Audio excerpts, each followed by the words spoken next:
Nginibingelele Maswati lamahle. Libito lami nginyoliswa kaManana. Ngichamuka esifundeni sakaManzini. Ngina 21 years old. Ngisathanda kuceda isikole, ngisabukete ukuthi impilo ingiphetheleni ngizolandzelana. Ngingenele Miss Culture ngoba ngifuna kuba sibuko seMaswati. Ngifundise kabanti ngawo yona imihambo nemasiko yeMaswati, ikakhulu kubantfula abasha. Nangingawina kuba Miss Culture, ngingafisa kuhamba ngigcugcutela bantfula abasha, bantfula abangangami labasha ngekuhlonipha batali babo, noma bahloniphe loyo lomdzala naloyo lomncane ukuze bangagcini bahamba bafana njengalabo sisi bethu lesibakhandza la kaManzini ebusuku.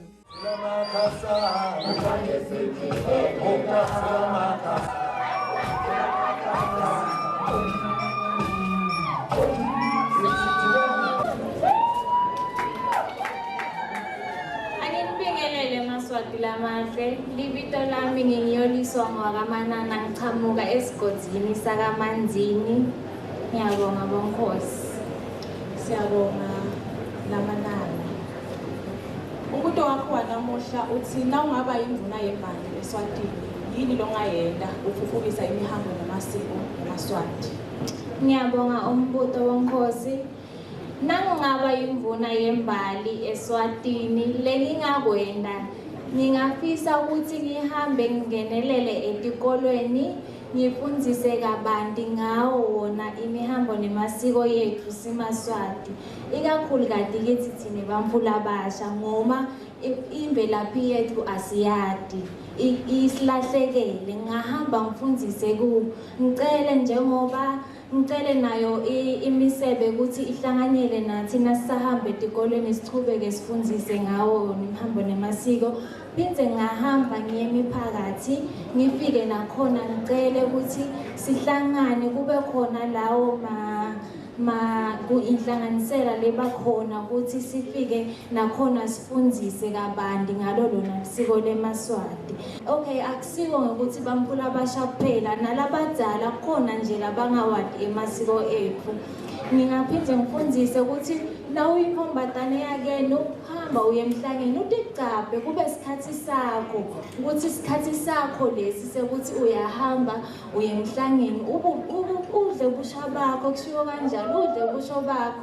Phindze nemajaha ahambe aye elisekwaneni, bobabe bayahamba baye encwaleni nasebutimbeni, bomake bahambe baye emaganini, bahambe bafike basidlalisele nabo ngekwabo ngekuhlukahlukana kwabo. Ngiyabonga bonkhosi.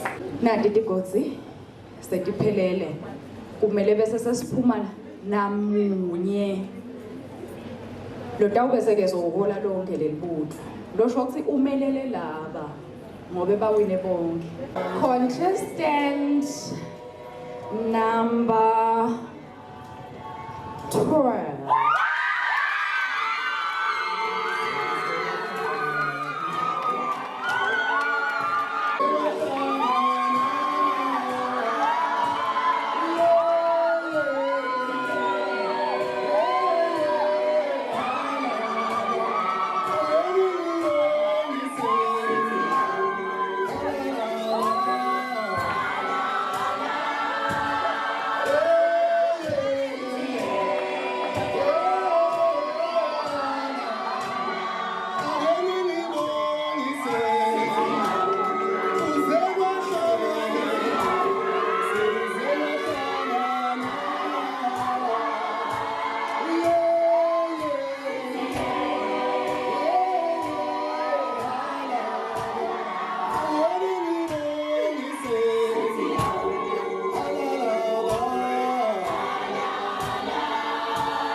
kakhulu kimi, kusho impumelelo, kusho ukuthi angichubeke ngiphathe kahle, kungasho ukuthi ngoba sengiwinile sengikulokhulu ngoba yena ngichubeke nje ngibe ngumfana kubatali bami naseveni ngichubeke ngihloniphe ngiphathe kahle.